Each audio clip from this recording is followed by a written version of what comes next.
is not happy. They just survive.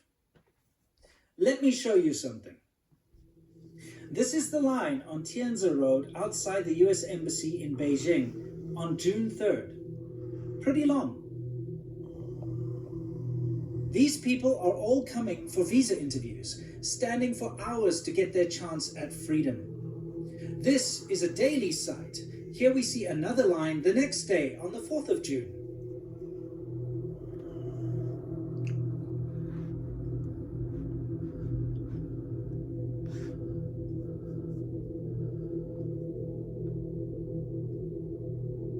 And how about the next day?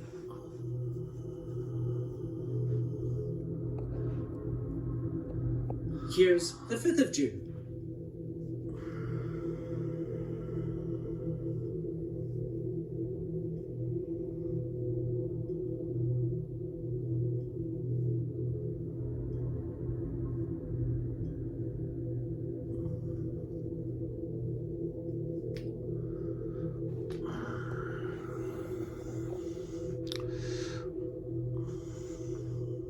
These constant queues of Chinese people trying to flee China are not only present in Beijing, but every US consulate around China, every single day of the year.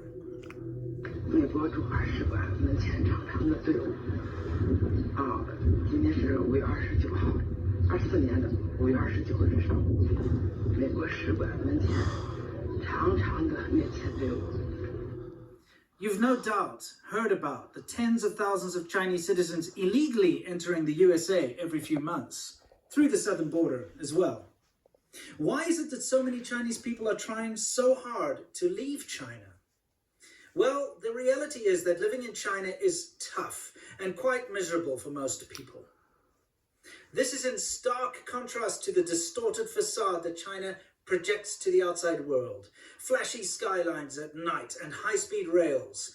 This flashy image is something that does little to change the fact that life is a constant struggle for most. And although most people will agree that the struggle is worth it if there's a light at the end of the tunnel, that tunnel is now collapsing.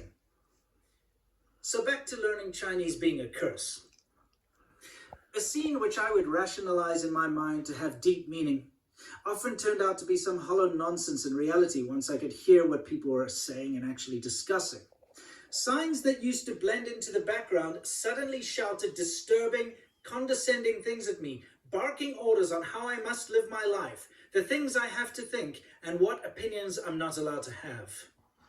What would have seemed to be an unrelated friendly conversation amongst friends as I passed by turned into base gossip, as I could now understand people commenting about my appearance or saying stereotypical or derogatory things about foreigners. Once the mystery is gone, the facade lifted, China, unfortunately, was no longer appealing. Once you start to really get to know people and understand what's going on around you, you find that life in China is rather base, the pursuit of money being the most important focus, survival and money. It's not that people aren't genuine or nice, but conversation is stifled and limited, as anything other than basic day-to-day mundane topics are allowed to be discussed. You can't get into a spiritual or political conversation with people, and even close friends are very guarded as they fear reprisal from the government if they happen to air their true feelings. Once you get to know people, you see how difficult it is. This relentless struggle to stay afloat in China. The economy is in a massive downturn and all the optimism and hope has begun to ebb away. A harsh reality is dawning on an entire nation. And the reality is that the constant promises of the Chinese government are simply hot air. China isn't as powerful and unstoppable as they've been brainwashed into thinking.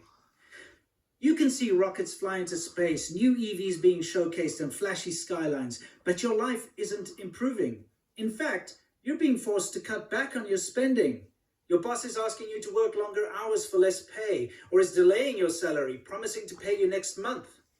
Those fancy skylines aren't helping you pay your hopelessly high mortgage fee for the apartment that you don't even actually own, or those high medical bills that aren't covered by the government. And yes, this is a very strange misconception. The government doesn't pay for medical bills in China.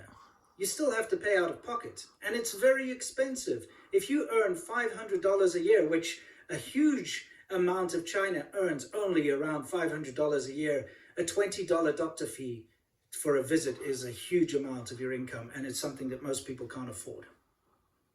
When cash is low, China becomes incredibly unfriendly, something I've experienced firsthand. China, according to statistics, is the least charitable country in the entire world. Low-income people in China are treated like dirt by the government and society alike. So what do you do if you're just the average citizen in China? Well, you eat bitter, or 吃苦, and work harder. You stave off poverty by sacrificing your health, well-being, and life in order to survive. The middle class is shrinking. The wealthy are all leaving. China is hiding a great misery. In China, you have to lie about reality. As you can see here, these streamers all broadcasting a false reality of happiness, fun, and prosperity. The reality is that they're all sucking on smog under a crowded bridge on the streets. You're not allowed to show poverty anymore in China. In fact, someone who filmed a rural wedding was arrested for posting it online because it was a poor rural wedding, and that went against the narrative that China has eradicated poverty. The harder they push the image of China being a superpower, the harder they censor poverty and the harsh realities of living in China, the more the misery grows. And this is why I make these videos, is to push this facade aside so people can see the reality of China.